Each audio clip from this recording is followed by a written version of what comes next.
Continuamos con el curso de Dinámica de Estructuras e Ingeniería Sísmica. Estamos dentro del tema 3, amenaza sísmica. Hasta los momentos hemos hablado de las medidas de los sismos, como la magnitud que representa la energía liberada, es una medida objetiva del tamaño de un terremoto. Hemos hablado de la intensidad que mide el efecto de los movimientos sísmicos, y desde el punto de vista de la ingeniería estructural, la ingeniería sismoresistente, nos interesa la aceleración, porque ella es la que requerimos para poder determinar la respuesta de las estructuras. La aceleración del terreno se mide por medio de instrumentos denominados acelerógrafos, los cuales dan lugar a los acelerogramas. Es un registro de aceleración eh, contratiempo. Algunos acelerogramas son los siguientes. Estamos viendo entonces la aceleración del terreno obtenida en diferentes terremotos del planeta. El eje de tiempo está aquí abajo, va de 0 a 80 segundos. El eje vertical de aceleraciones está entre -1 y 1G. Notamos, por ejemplo, a la izquierda y arriba el acelerograma del centro, obtenido en California en 1940, que es muy utilizado en los libros para describir un movimiento típico, un movimiento obtenido sobre terreno firme a una distancia de 10-12 kilómetros de un terremoto de magnitud 6 y algo.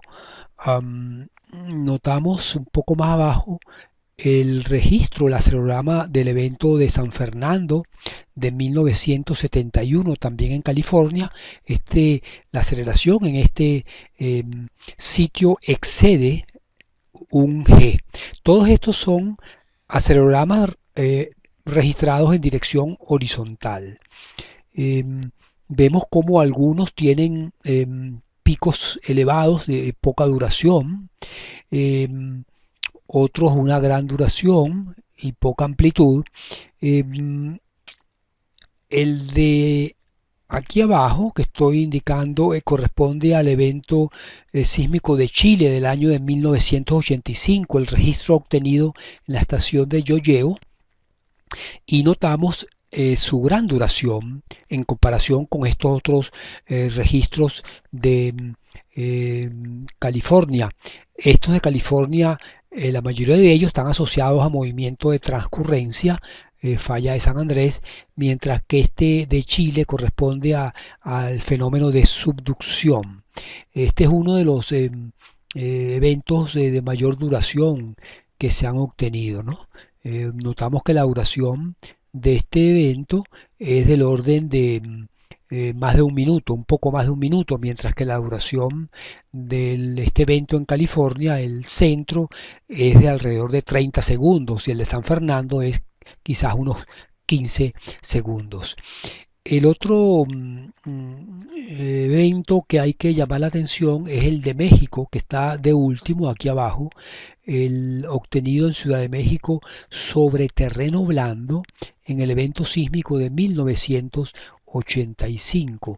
Notamos cómo son ondas donde los pulsos de aceleraciones tienen mayor duración, es decir, son ondas donde el periodo predominante es un periodo mayor, de mayor que mayor duración que los periodos en los registros que hemos citado. Este es un efecto de los sedimentos blandos que hay en Ciudad de México. En la siguiente lámina destacamos que los registros, la aceleración del terreno tiene un carácter tridimensional. Este registro corresponde a un sismo en el Tocuyo en 1984. Aquí estamos viendo el registro original en negativo, tal como se registraban en esa época los movimientos sísmicos y las tres componentes. La componente horizontal, que aquí se denomina longitudinal, la otra componente horizontal, que se denomina dirección transversal, ortogonal a la primera, y en el medio la componente vertical. Las aceleraciones registradas fueron en dirección horizontal, punto 13G es la máxima y punto 27G en la dirección transversal, y la vertical tiene una aceleración máxima de aproximadamente punto 10G. Usualmente lejos de la fuente, lejos de la falla, las aceleraciones horizontales tienden a ser mayores que la aceleración vertical, pero cuando estamos cerca de la falla, la aceleración vertical puede exceder a la aceleración horizontal. La potencia de un movimiento sísmico, su severidad, depende entonces de la amplitud de las ondas, pero también depende de su contenido de frecuencias o de períodos, y también depende de la duración del movimiento. Y a su vez, estas características de ese movimiento están influenciadas por la magnitud del terremoto. A mayor magnitud esperamos mayores amplitudes y mayor duración. Está influenciada por el tipo de falla, sea transcurrente, normal, inverso o subducción. Está influenciada por la distancia a la falla. A mayor distancia esperamos una reducción en las amplitudes y un aumento en el contenido de períodos, y está influenciada también por la condición local. En sedimentos blandos esperamos predominancia de ondas de periodo más largo que en terreno firme o en roca. Esta figura nos ilustra el contenido frecuencial o el contenido de periodos para este registro típico del centro obtenido en 1940. Estamos viendo la amplitud de la transformada de Fourier graficada contra la frecuencia, que es el inverso del periodo. Aquí notamos que la mayor energía, las mayores amplitudes están en una banda entre 1 y 3 Hz, que equivale aproximadamente entre 0,3 y 1 segundos. Supongamos que ocurre un movimiento sísmico, un terremoto, y tenemos diversos instrumentos a diversas distancias de la falla, alrededor de la zona donde ocurre el terremoto. Uno de esos instrumentos produce este registro de aceleraciones. Tomamos la máxima aceleración, que en este caso es 0.32G, y si este equipo está a 10 kilómetros de la falla, podemos llevarlo en un gráfico de aceleración versus distancia a la falla. Tendríamos un punto a 10 kilómetros, 0.30G, tendríamos un punto dentro de esta figura que estamos construyendo. Si llevamos todos los puntos donde hemos registrado esa aceleración máxima del terreno, entonces notaríamos como lo que se denomina el fenómeno de atenuación. Es decir, en la medida que nos alejamos de la fuente sísmica de la falla, notamos como las aceleraciones van disminuyendo. Esta sería la atenuación para ese evento sísmico de magnitud 6. Un aspecto a destacar es la dispersión en estos valores de aceleración. Por ejemplo, para la distancia de 10 kilómetros notamos valores de aceleración en una amplia rango.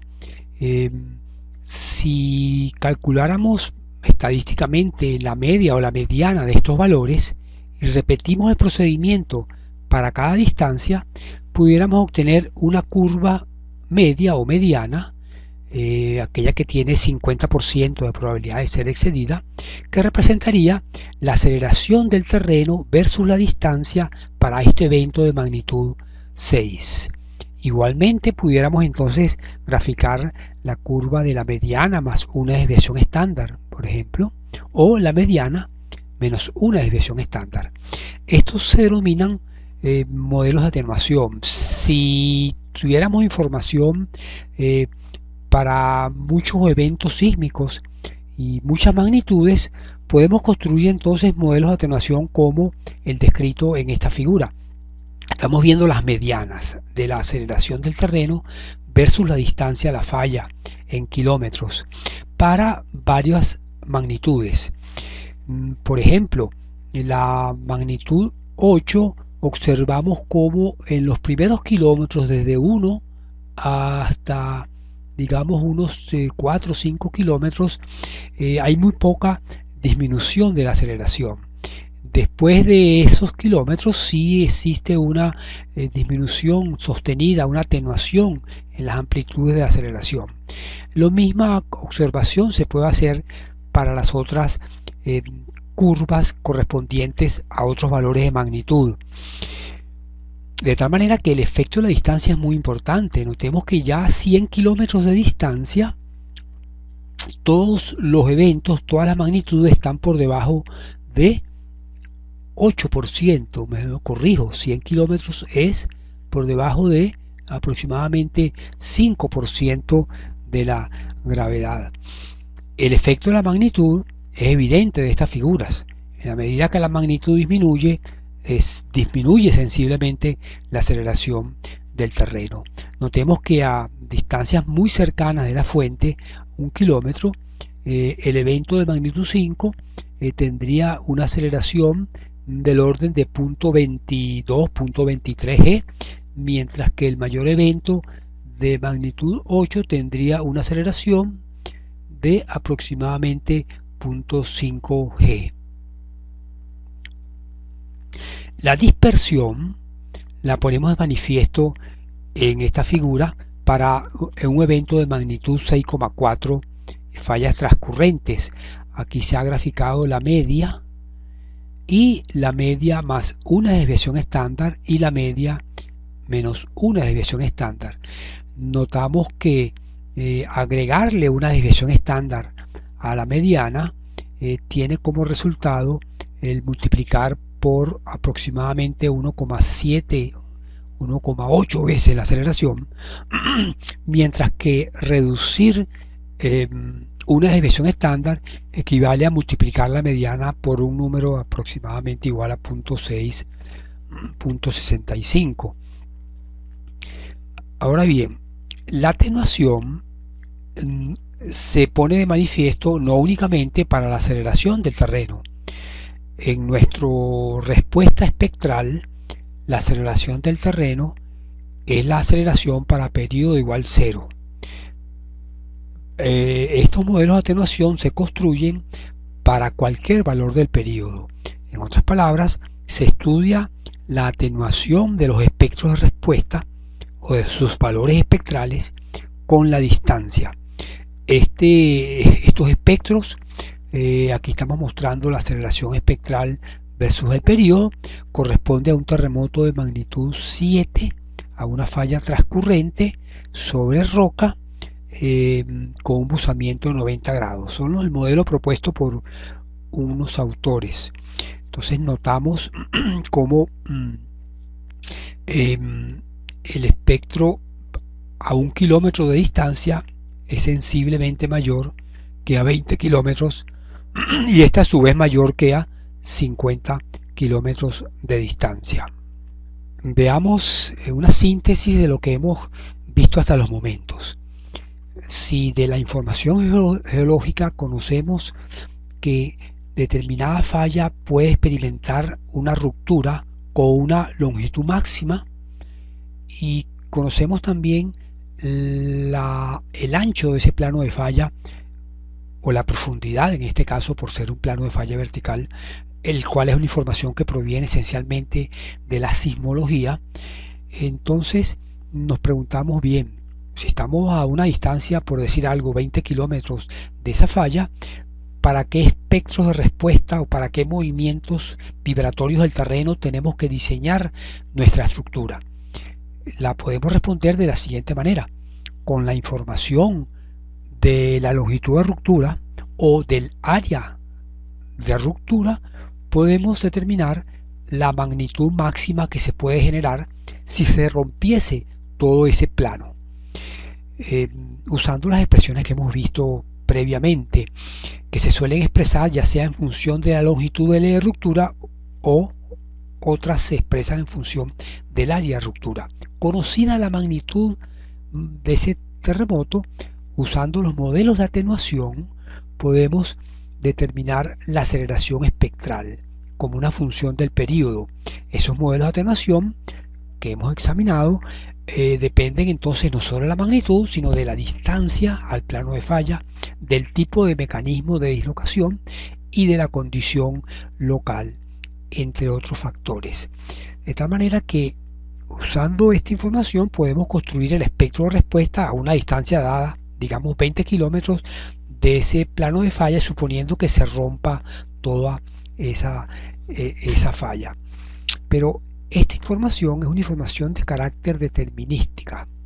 Es decir, si ocurriese ese terremoto, podemos determinar el espectro de aceleraciones que nos permite diseñar o evaluar estructuras a determinada distancia.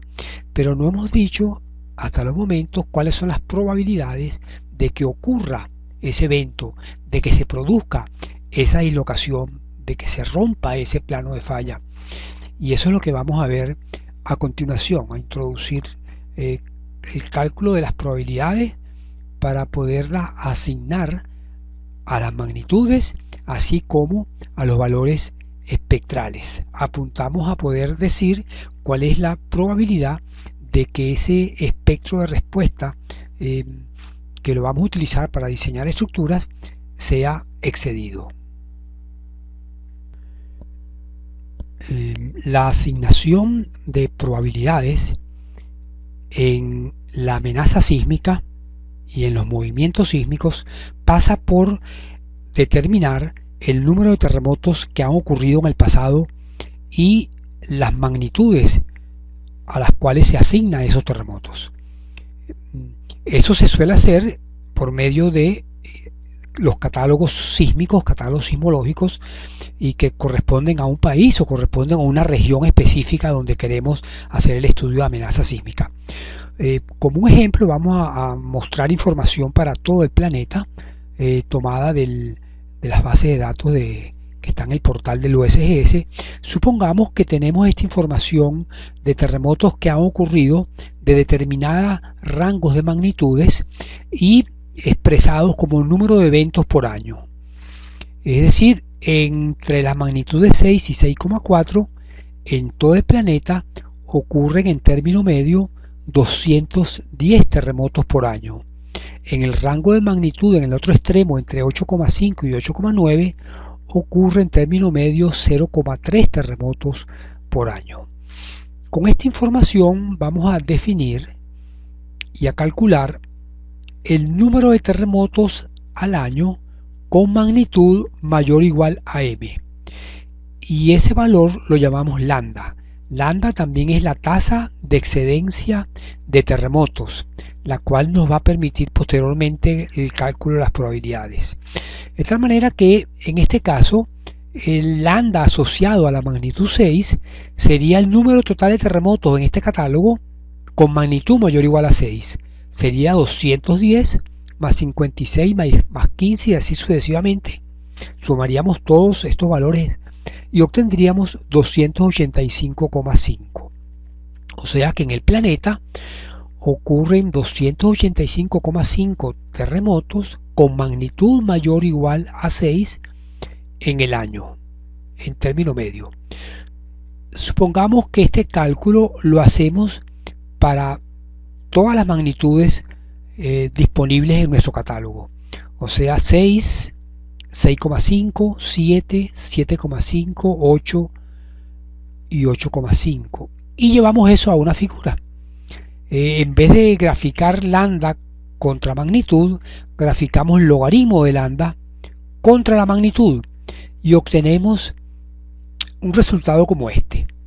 Observamos que los puntos están bastante bien alineados y es posible ajustar una recta de pendiente negativa para describir la ocurrencia de terremotos en el planeta. Esa recta es la siguiente: el logaritmo en base 10 de lambda es igual a 2,455 menos 1,19 m menos 6. Hemos puesto aquí la magnitud mínima 6. Es una manera usual de describir esta ecuación. No estamos obligados a poner aquí ninguna magnitud mínima, pero es conveniente hacerlo. De tal manera que esta sería lo que se denomina la relación de recurrencia de terremotos en el planeta, y nos conecta entonces las magnitudes con el número de terremotos lambda que exceden cada magnitud. Veamos resultados de un cálculo de esta relación de recurrencia para Venezuela, hecho hace algún tiempo, pero que representa bastante bien la ocurrencia de los grandes terremotos en el planeta. Esto fue hecho con una base de datos de magnitudes desde 6,2 hasta 8. Y la relación de recurrencia que encontraron los autores es el logaritmo en base 10 de lambda es 4,135 menos 0,806 la magnitud. En este caso se trabajó con magnitud ms. Si llevamos esto a una tabla y mostramos algunos valores característicos de las magnitudes, la más pequeña 6,2, luego 7 y luego 7,5, encontramos que en lambda el número de terremotos por año con magnitud mayor o igual a 6,2 es 0,137, con magnitud mayor o igual a 7 es 0,0311, y para 7,5 es el más pequeño todavía, 0,0123, obviamente más pequeño. Ahora bien, definimos el periodo de retorno como el inverso del número de terremotos, de tal manera que este periodo de retorno para la magnitud de 6,2 es de 7 años. Diríamos entonces que en término medio se esperaría que ocurriese un terremoto con magnitud mayor o igual 6,2 en 7 años. Para los mayores terremotos de 7,5 el periodo de retornos sería de 81 años. Esto con base a estas estadísticas de terremotos y procesamiento de la información hecho por los autores en este año de 1996. Aquí por cierto faltó el 1.